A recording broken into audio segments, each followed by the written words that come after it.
An balimaw an bi foli di aw ma Mali kɔnɔ Mali kɔ kan aw minnu bɛ an ka chaîne sanfɛ n'o ye Créer et Investir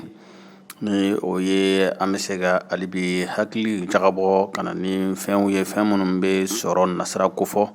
hali bi an bɛ sɔrɔ minnu sɔrɔ an bɛ se k'a don da fɛ da min bɛ kɛ sababu ye ka dɔ fara an ka sɔrɔw kan k'o yiriwa ka taa ɲɛfɛ. An balimaw ni ti dɔn tɔgɔ de Yakuba Dawo ni maa min ta de ni chaîne nin ye n kɛlen bɛ k'a labɛn pour que walasa hali bi an bɛ se ka video kɛ ka yira adamadenw na minnu bɛ taa baarako sira kan ani ka hakilina minnu bɛ yen ni an bɛ se ka tila an ni mɔgɔw ni ɲɔgɔn cɛ pour que olu yɛrɛ bɛ se ka dɔ kɛ u yɛrɛ ye.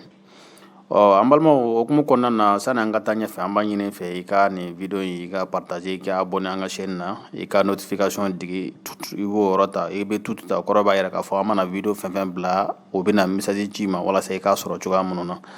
an mago bɛ bɛɛ ka dugawu la an mago bɛ bɛɛ ka dɛmɛ na. An balimaw an bɔra ka se nin video in na an bɛna nin video in yira aw la ni video in a nafa ka bon kosɛbɛ ni o tɛ dɔwɛrɛ ye n'o ye kamalen dɔ ye n'o ye maliyɛn de ye ni o b'a fɔ a ma ko Seyidu Kulubali. Seyidu Kulubali i ka d'a la k'a fɔ ale kɔni ye fɛɛrɛ dɔ bila sen kan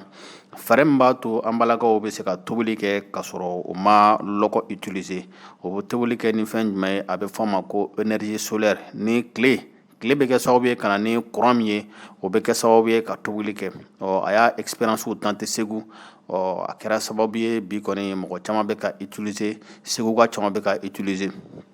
Donc an bɔra video kan an y'a ɲɛɲini ko an bɛ se ka partager na aw ye cogo min na sabula ninnu ye hakilinaw ye hakilina minnu bɛ an ka jamana kɔnɔ an kan ka tila ka jɛnsɛn walasa u ka dusu don mɔgɔw tɔw la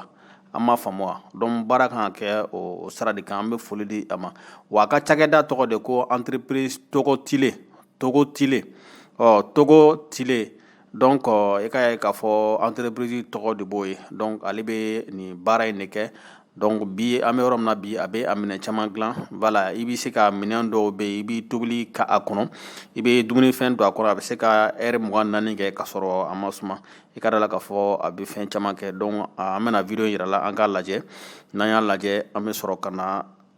commentaire min b'an bolo an b'o k'a la.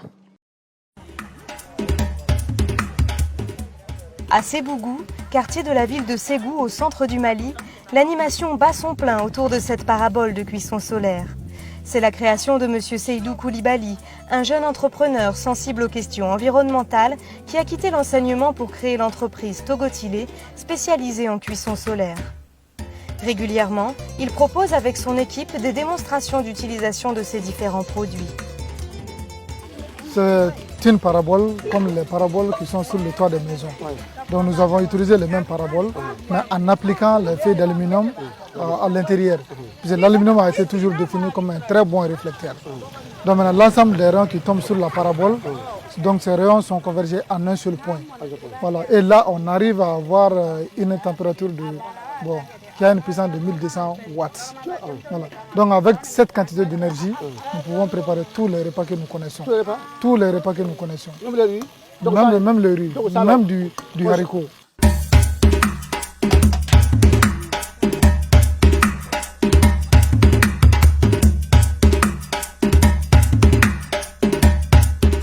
Madame Sangaré utilise le panier thermos de Togo Tile. Il permet de continuer la cuisson d'un plat sans combustible, puis de le maintenir au chaud pendant 24 heures. Nego seri numina ni segi kuma e domina an fɛ ko kini mi tobi segi la an yɛrɛ kɔni an ma sɔn o ko segi ni ko kini mi tobi a la a économie ka bon an ma da la de u nana ni segu ye ka na démonstration kɛ an yɛrɛ ɲɛna an k'a ye u nana fɔlɔ o ye dɔ tobi a la an y'o ye de o kɔfɛ an ka sɔrɔ k'a fɔ u ka na n'a ye an b'a san u nana n'a ye an sɔrɔla k'a san an y'a san waati min na n'an yɛrɛ bi baara kɛ n'a ye o waati de la an y'a dɔn ko nafa b'a la parce que fɔlɔ an bɛ 120 de don lɔgɔ la 600 francs bois ayiwa an bɛ kini tobi ka sɔrɔ fana tobi n'a ye le reste o ye daraka ye mais sisan panier kama 300 francs dɔrɔn ni i bɛ ji n'i ye malo fin dɔrɔn i b'a don daga la n'i y'a don daga kɔnɔ k'a ta ka sigi a kɔrɔ i b'a sɔri i bɛ tɛmɛ i bɛ taa i ka baara wɛrɛ kɛ voilà i bɛ taa baara wɛrɛ kɛ donc sani i bɛna sɔrɔ i ka kini mɔna i b'i ka dumuni tobi. À force de démonstrations dans les groupements de femmes et les collectivités, le Titi, four solaire made in Mali, le panier thermos et les autres produits de Seydou Koulibaly ont gagné la confiance des familles et des collectivités, notamment grâce aux économies qu'ils leur permettent de faire. En 2017, et sans communication, sa jeune entreprise enregistrait une demande mensuelle de plus de 1000 fours solaires, alors qu'elle ne parvenait pas à en produire plus de 400 par mois. Le constat était simple, Togotilé a un réel marché, mais manquait de main-d'œuvre qualifiée.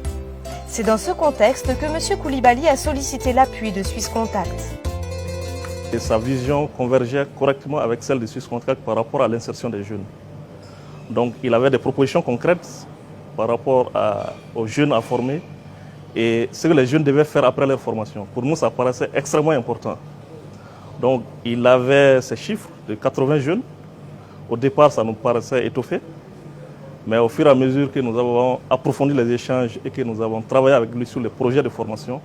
effectivement, on s'est rendu compte qu'il avait la capacité de trouver du travail pour 80 jeunes dans la région de Ségou. Avant la formation qui a été organisée par Suisse Contact, la demande dépassait largement l'offre. Donc on n'avait même pas la possibilité de fournir 50% des demandeurs.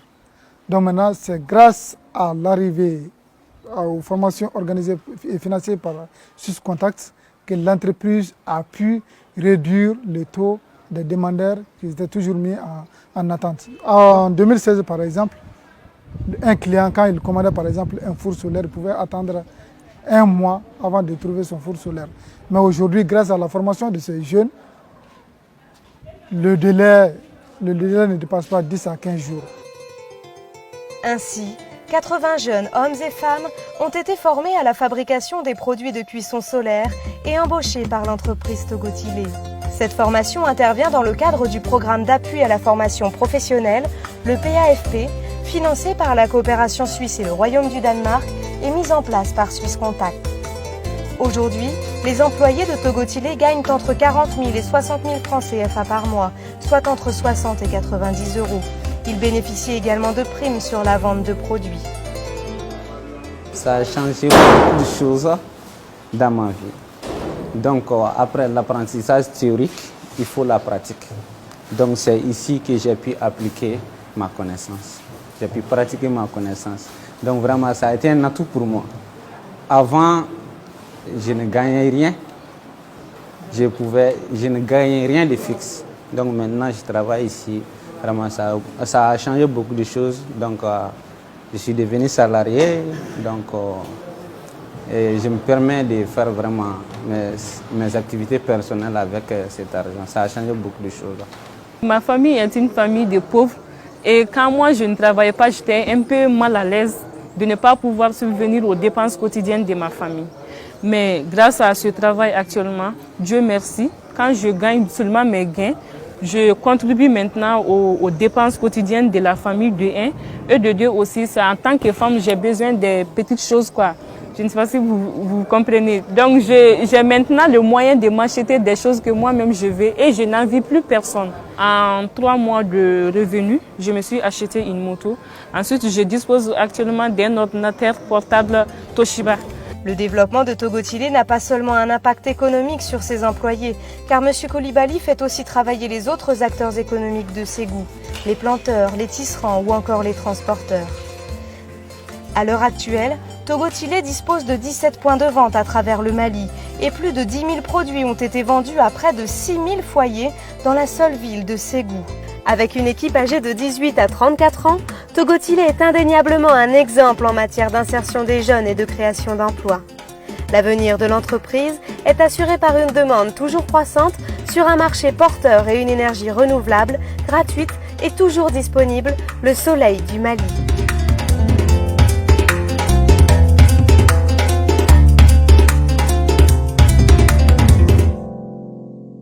Donc an balimaw aw yɛrɛ bɔla ka video lajɛ sisan a b'a dɔn k'a fɔ ni cɛ ye baaraba kɛ nin k'a ka encourager a kan ka vraiment ka dɛmɛ a ka baara la voilà ni bɛ gouvernement ka baara la n b'a fɔ munna ni bɛ gouvernement ka baara la sabula gouvernement ka baara dɔ ye ka fɛɛrɛw tigɛ jamana kɔnɔ walasa mɔgɔw ka se ka baara sɔrɔ u yɛrɛ ye laɲini tɛ ko bɛɛ ka taa baara kɛ gouvernement na ko bɛɛ ka kɛ gouvernement baarakɛla ye wa n'i ye jamana waritigiw jateminɛ a caman bɛ yen gouvernement baarakɛlaw tɛ soit o démissionné la ka taa u ka entreprise dayɛlɛ walima u y'u fɛnw k'u yɛrɛ ye parce que n'i bɛ baara kɛla i yɛrɛ ye i bɛ sɔrɔ fɛn fɛn kɛ État de y'i ka sɔrɔ ye donc gouvernement ka laɲini de dɔ ye min ye ka fɛɛrɛw tigɛ walasa mɔgɔw ka se ka baara sɔrɔ wa ni initiative tigiw kan ka dɛmɛ donc Seyidu Kulubali an bɛ foli di a ma yɔrɔ dɔ ye ne marqué o ye jumɛn ye c'est que ko 6 contact de y'a dɛmɛ bon 6 contact y'a dɛmɛ mais est-ce que gouvernement fana tun tɛ se k'a dɛmɛ parce que an kana fɛnw dogo ɲɔgɔn na Mali kɔnɔ yan initiative personnelle caman bɛ yen n'i wulila gouvernement nɔfɛ a ko la tuma dɔ la a ma nɔgɔ dɛ mɔgɔ caman ba de ye gɛlɛya sɔrɔ a la an bɛ mɔgɔw dɔn minnu taara u ka entreprise dayɛlɛ Côte d'Ivoire u taara u ka entreprise dayɛlɛ Sénégal parce que olu y'a faamu k'a fɔ jamana tɛ se ka jɔ ni mɔgɔ ka kelen ka hakilina ye jamana bɛ jɔ ni jama ka hakilina ye bɛɛ ka dɔɔnin kɛ o de bɛ jamana jɔ donc o hukumu kɔnɔna na ni initiative sugu ni gouvernement y'a ye dɔrɔn gouvernement yɛrɛ kan k'i boli k'a tigi kunbɛn ka pura kan k'a ye k'a fɔ ninnu yɛrɛ kɛ sababu ye ka dɔ bɔ ne ka degun la n'o ye hakilinaw sɔrɔ walasa an ka jamana ninnu bɛ se ka bɔ ɲɔgɔn la cogo min na ni baarakɛ Amérique bɛɛ bɛ Amérique tɔgɔ fɔ bi Amérique ma jɔ tan o Américains minnu tun bɛ yen u bɛ k'u yɛrɛ wele ko Américains olu dɔrɔn ma Amérique jɔ n ko Amérique ye musaka de bɔ ka dɔnnibagaw bɛ diɲɛ yɔrɔ o yɔrɔ n'u mago b'a la dɔrɔn i b'a ye k'a fɔ u b'o bɛɛ u wele ka gɛrɛ u yɛrɛ la a sɛbɛnnikɛlaw a dɔgɔtɔrɔw a domaine bɛɛ scientifique baw donc u b'a tigi ta dɔrɔn k'a bila condition la k'a bila a ti gɛlɛya sɔrɔ yɔrɔ min na walasa a b'a ka baara kɛ nɔgɔya la k'a bila lakana hukumu kɔnɔna na i b'a ye k'a fɔ o tigi fana b'a ka baara kɛ a ti bɔnɛ parce que i ni ne ka hakilina ye a kɛra sababu ye ka mɔgɔ dɔw bɔ gɛlɛya la e bɛ se ka to gɛlɛya la cogo di normalement e man ka bɔ gɛlɛya la u bɛ fɛɛrɛ bɛɛ kɛ pour que e ye création min kɛ e ye baara min kɛ e b'a nafa sɔrɔ tuma bɛɛ donc o fana bɛ kɛ sababu ye k'e ka fantanya ban an ka jamana ninnu kan ka marché ten ni an ka jamana ninnu ko ka taa ɲɛ mɔgɔw ka juguya ni ɲɛngoyaw dabila parce que e ɲɛ bɛ mɔgɔ dɔ la a bɛ ka ɲɛ sɔrɔ ko dɔ la c'est parce que e yɛrɛ bolo a tɛna hɛrɛ dɔ lase e ma mais c'est pas ça o ye sitana ka hakilina de ye n'i y'a tigi dɛmɛ i bɛ bi dɔn i tɛ sini dɔn dɛ e k'a dɛmɛ ban ye wa mɔgɔ mɔgɔ n'i ye ɲumanya kɛ yɔrɔ o yɔrɔ a tɛ tiɲɛ i mana ɲumanya kɛ yɔrɔ o yɔrɔ a tɛ tiɲɛ donc e de ye directeur ye walima ɲɛmɔgɔ dɔ ye gouvernement kɔnɔna na ko i bɛ mɔgɔ dɔ na hakilina i b'a tigi munumunu dossier kow la ka munumunu ka don yan fɛ ale yɛrɛ bɛna baara min kɛ ka wari min kɛ ka a ka entreprise dayɛlɛ e yɛrɛ bɛ fɛ k'a ka wari d'i ma e k'o dun fɔlɔ cɛ o tɛ hakilina ye dɛ donc n'i bɛ jamana jɔ fɛ hakilina ɲumanw o de bɛ kɛ sababu ye ka jamana jɔ ka na ni idéw ye o de bɛ jamana jɔ munna an ka jamana ninnu na i b'a ye k'a fɔ universitéw ka ca mɔgɔw bɛ tila kalan la mais tati mɛnɛ situ dɔwɛrɛ tɛ mɔgɔw ti ka kalan hakilina ɲini de la mɔgɔw ti ka kalan an ka se ka fɛn k'an yɛrɛ u bɛ ka mɔgɔw labɛn an ka taa baara kɛ mɔgɔ wɛrɛ ye mais an ka bɛ se ka idéw sɔrɔ ka hakilinaw sɔrɔ ka ko dɔw bila sen kan ka créativité kɛ ka fɛn dɔw lana an yɛrɛ n'o mana a to nɔgɔya dɛ voilà donc il faut que olu hakilina na mɔgɔw ka se ka faamuyali ɲuman sɔrɔ o sira kan donc an b'a ɲini bɛɛ fɛ a ka nin vidéo nin a ka partager bɛɛ ka se ka sɔrɔ cogoya minnu na sabula nin fana y'anw ka contribution ye a k'a ci gouvernement mɔgɔw ma farafinnadenw ma bɛɛ k'a ye k'a fɔ an bɛ ɲɔgɔn dɛmɛ o de bɛ kɛ sababu ye k'an ka jamana taa ɲɛfɛ sabula mɔgɔ kelen hakilina kelen i bɛ se ka fɛn dɔ ɲɛnabɔ nka n'i ye dɛmɛ sɔrɔ yɔrɔ dɔ la a b'a lataa ɲɛfɛ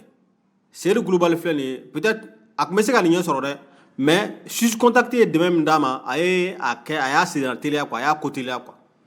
mɔgɔw ye baara sɔrɔ aw yɛrɛ ɲɛ b'a la a ye mɔgɔw lamɛn minnu ko olu ye baaraw sɔrɔ u ye motow san u bɛ kɛ u yɛrɛ ka musakaninw ɲɛnabɔ n'a ye a ma ye donc cɛ ka hakilina de nana ni nin ye a ka hakilina de nana ni nin ye donc ɲɔgɔnna caman mana caya jamana kɔnɔ o de bɛ dɔ bɔ baarako gɛlɛya la o de bɛ dɔ bɔ baarako gɛlɛya la mais ni mɔgɔ ma taa o sira fɛ a ma nɔgɔ dɛ farafinna filɛ nin ye problème ba de b'an da la an ka n'i ye problème bɛ yɔrɔ o yɔrɔ c'est que baara sɔrɔ de bɛ yen